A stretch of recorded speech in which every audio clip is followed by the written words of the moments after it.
Shawn, my adversary for the last 3 weeks. Right? But you know, we go hard, man. It's just like my man, right? I'm a fan of his right here, man. That's real. And Tennessee, right? Yeah. He brought me out to Tennessee, man. I appreciate it. Full house, man. And I enjoyed it. He came up to me, man, son, mighty, right? And I just watched him grow into an excellent writer, right? I just to inspire me. You know, I like to say I can't keep it unless I give it away. Right. Now you inspire me, so that's a value for everybody. Listen, man, you get something to the younger brothers, right? And they're gonna give it back. So now we're giving it back. Appreciate everybody coming out tonight. Glad to be here. Everybody know me, I'm Shawn. You might know me online at Iniaret, which is he who brings back, and the Caliphonic means the lost shall lead. And I believe we start like said earlier in the show. We began this journey in early 2019, 2018. Discussion started, but it spilled over in the early 2019 due to some misinformation being pushed out by a lot of people regarding vaccines versus particular diets or supplements, or in this instance, some products that was being pushed by the late ancestor, Dr. Sebi. I would like to give him credit for making people more health conscious, but a cure of diseases, that would be incorrect. So from that journey, the conversations continued to grow towards the end of the year. Like said, he ended up in a debate with the largest anti-vaccine community out there, the Robert Kennedys, Delbert Bigtrees, all of those people. That ended up having us get into, more fights online, and then poof, before the coronavirus kicked off, we had the Samoa Outbreaks. The Samoa Outbreaks is really big because the Samoa Outbreak showed that measles, mumps, and rubella is still running rampant. So on the little island of Samoa, quick story, you have some kids getting vaccinated. Someone misrepresents the vaccination, meaning that they concocted the vaccine incorrectly, and they had too much of something in there, and then an intentional steroid or something like that. Injected two children was injected with this particular concoction. The second one was by accident. The first one was intentional. It ended up killing that child. The second one was by accident. Another nurse administered that one. It was that child died. So they stopped the campaign. What happened from there is anti-vaxxers was already on the scenes, and they was pushing this information. And it's sad because when they were doing that, these people were being ravaged by measles, mumps, rubella. These children were not surviving at all. So they did their investigations only to uncover that there was negligence initially between the two kids' injections. They began to restart the campaigns, and the vaccines began to help save lives. They were losing children every day. So from that experience, it showed us the power of nature and how people could misrepresent information so easily and blame the vaccine, but it was really a human error that led to the deaths of those two children. Just like many times in other vaccine cases, human error has led to some instances of situations occurring. So today, we're going to talk about what is a virus. I believe that's important. It is the starting point of all conversations. Jalu says the immune system, and I wholeheartedly agree with him. People got to know about the immune system, but you got to know what your immune system is up against. So in this book, What Sars Cov2 Taught Me, we began exploring the realm of what viruses are. Can you go ahead and hit the tab, Kofi? All right, so quick outline. I have my hypothesis, what a virus is, how many virus types exist, are viruses alive, are people or viruses the most important organism on Earth, and then I have my conclusion. Next slide. Here's my hypothesis. So I believe that our community has ignored the truth about viruses and focused on the mysticism surrounded by certain ancestors propagating misinformation for years. Due to this belief, we have failed to protect ourselves, families, and community from what the eye can't see. I seriously believe that we know very little about viruses. Some and assume the government is creating them or virus types.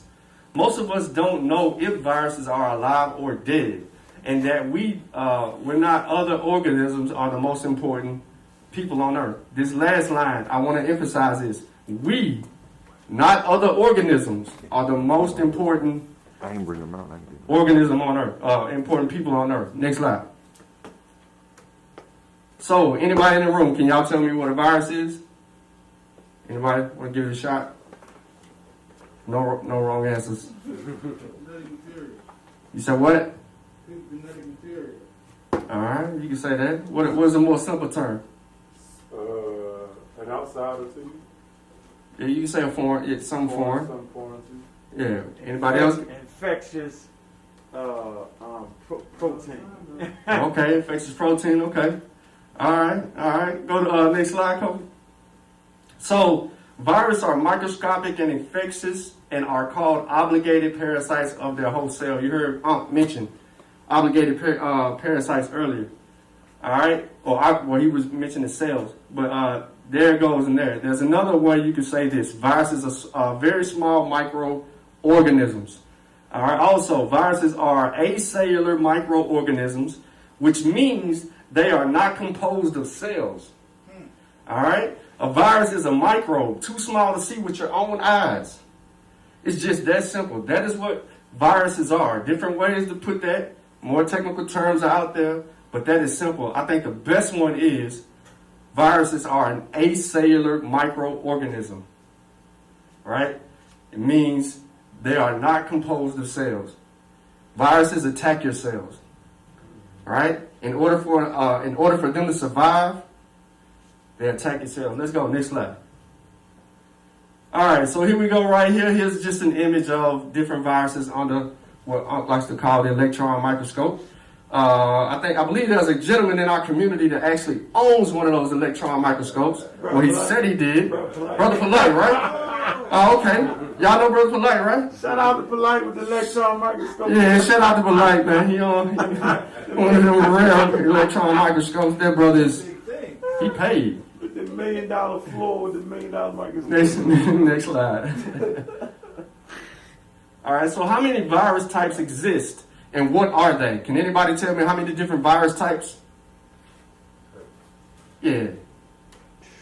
Simplest form. How many different virus types? Oh, two. Two? DNA and RNA. There you go. That's the answer. It's that simple. Two. It's only two. There you go. It's only two. DNA and RNA. Next slide, Kobe. All right, so here you go. DNA viruses are usually double-stranded viruses. Now, the types of DNA viruses are the herpes virus and the HIV virus. All right? Those are DNA. All right?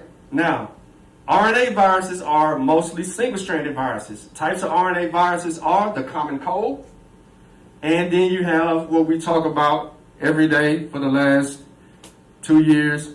One of them, but SARS, which is the severe acute respiratory virus. Next slide. All right, here's some more DNA and RNA. DNA and RNA viruses. As you can see here, you have hepatitis V, herpes simplex, adenoviruses, parvoviruses, simian virus, so on. These are DNA. Next slide. All right, here's some RNA right here. You got influenza, Sars Cov2, Sars Cov1, and MERS. Okay, can you go back to the first slide for me, Kofi? All right, so if you look at this particular chart, right, you see at the top it says envelope, non-envelope in this particular slide. But earlier you heard me talk about double-stranded, single-stranded, right? Because that's what I was saying when I was defining, different genome structures. So as you can see at the second line to the bottom, if you come all the way across, they all say double-stranded. Only one, which is the parvovirus, says single-stranded. But they all are at the, when they attack you, they're at the nucleus of your cell. That's where they're going to be at all the time. They're roaming around there. But those are different viruses and virus structures. All right, come on, Kofi. Next. All right, so are viruses alive? No. No. 2 no's, 1 yes. No, And so their organisms say every No. night. No. No, they're not. I got 4 no's, I don't know. 2 yeses. That's a no. Not allowed, but how you define it, because it's like a little bit. Right. I'm gonna say no. They need a cell. All right, let's go, Kofi. Next slide. In short, no. Viruses need a host to survive and reproduce itself until it has replicated itself, and then it moves on to infect another host. Right? So just to keep it simple and plain, it needs a passage of survival. Right? So let's just say Sars Cov2 was first found here, and no one lived around here for miles. All right? In a matter of weeks, that virus would no longer will be around. If we plant it in the center of where we are now, and it had no way to infect anyone around it or trap it because it's got to carry, it wouldn't survive. Its survivability rate is nonchalant. All right, we'll go a little bit more into that later on, or I might come back. Next slide, Cole. This is an image of a particular virus. Move on. Our virus is the most important organism on Earth. No, we are. You said we are? You said that, right? You said No, that? I'm asking. I think that's what you said initially, so I'm just repeating what you said. Okay. Anybody else? I say no. Okay. Again, the question is, are viruses the most important organism on this earth? Yes. Context. Yes. There you go. Yes. I would say it is. All right. Okay. Let's go. Yeah, they in our DNA. People are not the most important organism on this planet. Viruses have been here for billions of years. As a matter of fact, a virus played a specific role in our evolutionary process. And if the virus or pandemic hasn't shown you that you're not in control, then viruses and nature beg to differ. Think about that for a second. We think we're the most important because we've evolved into these humans that try to defy nature. Right?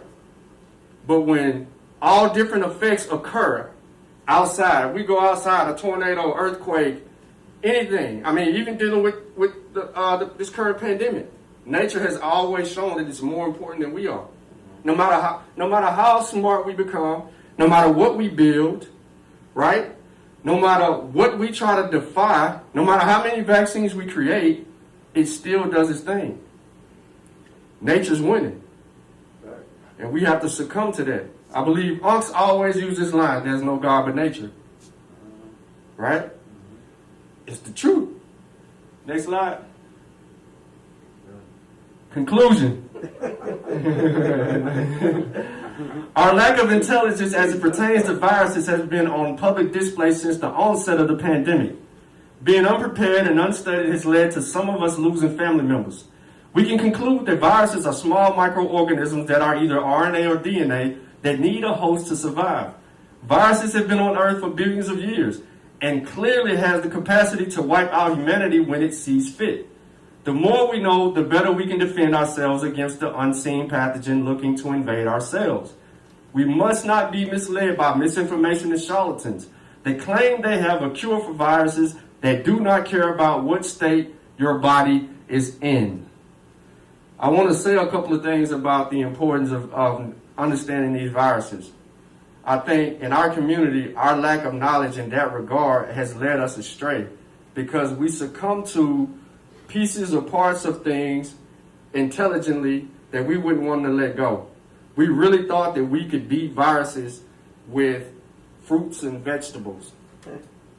We really thought that we could beat a virus with fasting.